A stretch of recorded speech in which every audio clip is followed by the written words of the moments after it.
Hello, hello, good morning, afternoon, evening, night. We're back. It's a market delight. Today, we're all red. Red dead. We're done. No more redemption. Gold? Gold took an enormous dive today. We were up $400 last night. Right on that VP, and we dropped all the way to 375 today. I would have never expected that. I was looking at news in the morning. I don't know what I missed, but this is what it is, unfortunately. So, no point selling. We got that pretty damn low already. I didn't go more in. That's fine with me. But it is annoying. This is why I don't like holding, because it's like you don't have money to balance out where you're going down, you know? But that's more of a me problem, I guess, not keeping some capital. But ultimately, what we did was, this didn't start out this way. We started out down 300. We were up. We were down almost 1,000 today.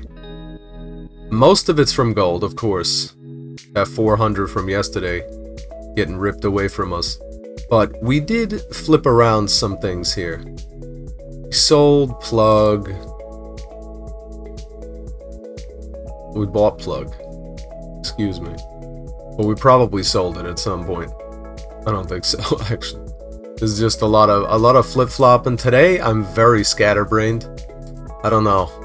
Mental fatigue plus bad sleep and not that much sleep. So, combine those two. 560. Well, we're about to go wrong on that one. That's what happened, is that I needed capital to kind of redirect, being that there's plenty of stuff actually going up here. So I sold off some of the stuff I was already down on a little bit. That just didn't look like it was coming back up. And then we flipped some of these around. Sound, we bought more. We had 40, we went 40 back in. Then LAC, I seen that was nice and low. We did a good move on this. So that was very nice. But I've been forgetting to buy in my joint and my Roth.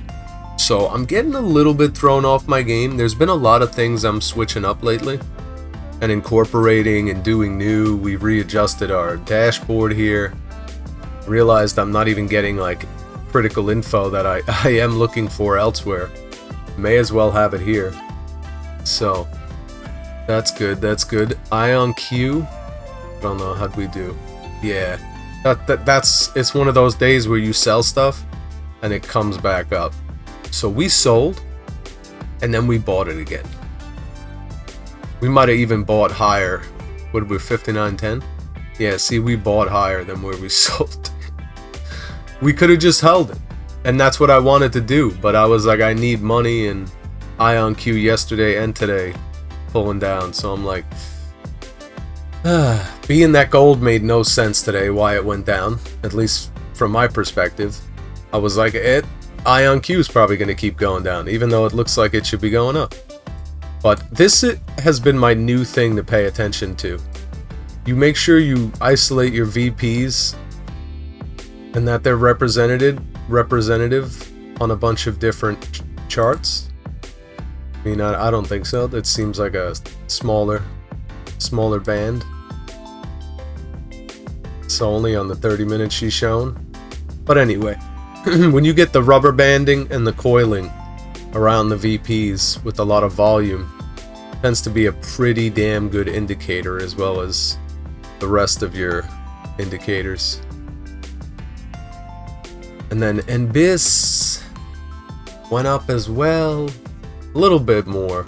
I think we still had it like up here. I don't know, it was pretty close to that VP. So I was like, it's tanking. So we took a little bit of losses. These are really not much. Oh, it's not even going to tell me what my Okay. Well, that's that. Oh. Not necessarily page we wanted to go to there.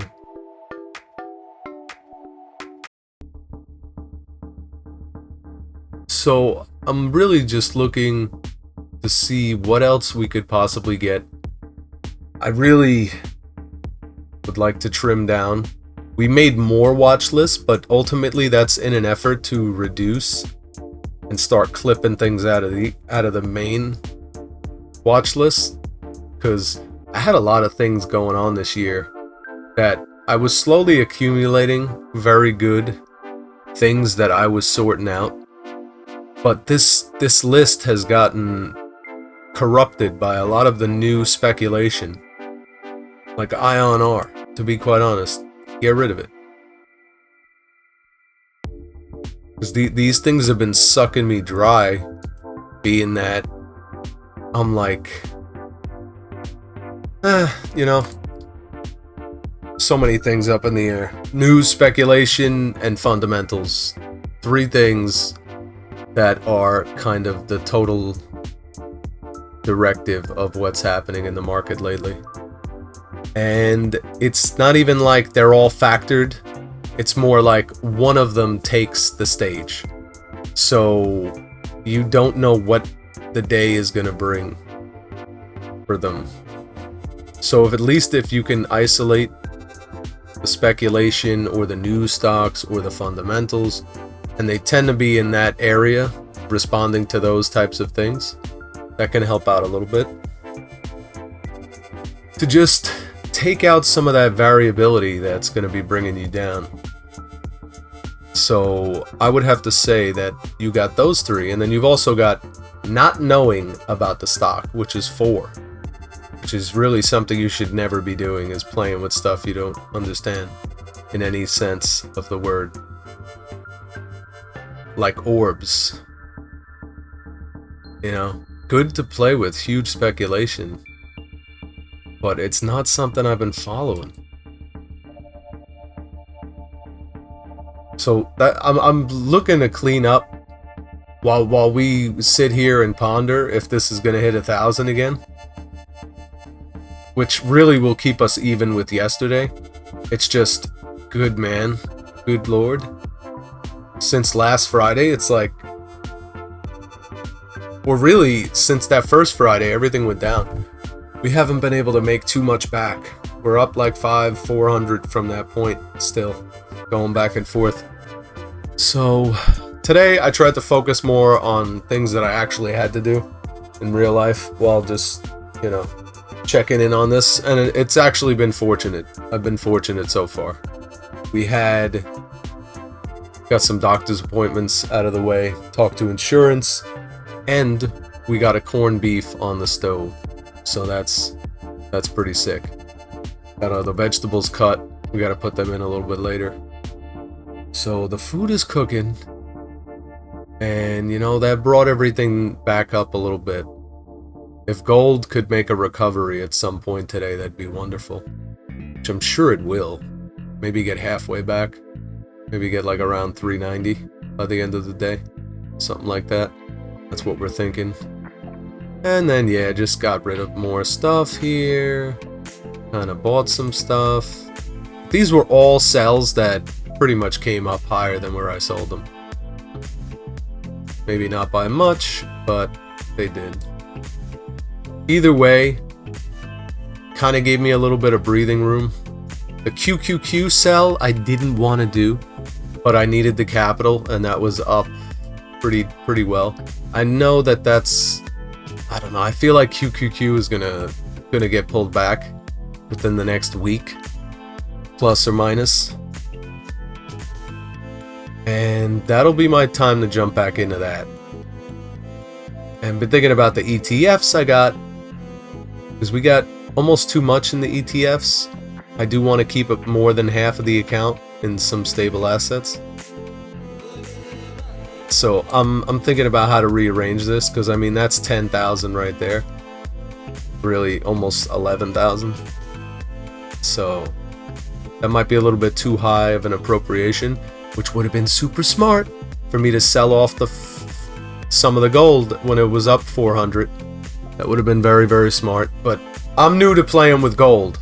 I figure you look at gold, you're always like, it goes up, it doesn't go down, so why would I ever sell it? But apparently that's not true. Apparently that's not true. But we do like what we set up here, the volume and the IV, the implied volatility. So that has been helping me to catch things that are moving a little bit disproportionately. That's one thing I wish they had with Robinhood. Some way to really like isolate, like be able to set the change from what point in the profit and loss. Be like, what stocks since 1210 have gone up or down what percentage? You know what I'm saying? That'd be cool to be able to modify when you want your P&L to sort from, because, or some way to really isolate what the hell is moving as much as it is. That's one of the disadvantages to having so many positions, is like when your account value is going down, it can be very difficult to isolate that, you know. So that's the big problem we had today, because I'm looking at it from 300 to 1,000 and I cannot tell why the account is going down. Everything relatively just dumped. And yeah, I knew gold was going down, but other than that, it was very difficult to isolate. I had to kind of do a little bit of panic selling, which is not too bad, right? I guess it could have been worse. And we did get back in on the ones that are going up now, which has been helping to balance this out. And as far as how we did yesterday, we did not lift the PDT.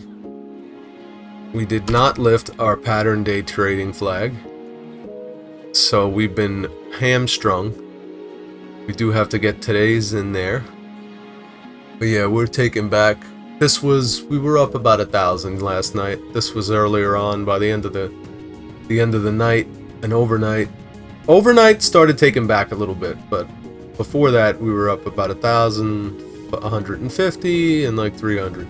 So today we're mostly pulling back everything that we got from yesterday. But hopefully not all of it. Hopefully not all of it. And with that, I wish you all well in your market adventures. May your troubles be less, your blessings be more, and nothing but happiness come straight through your door, my friends. Take care.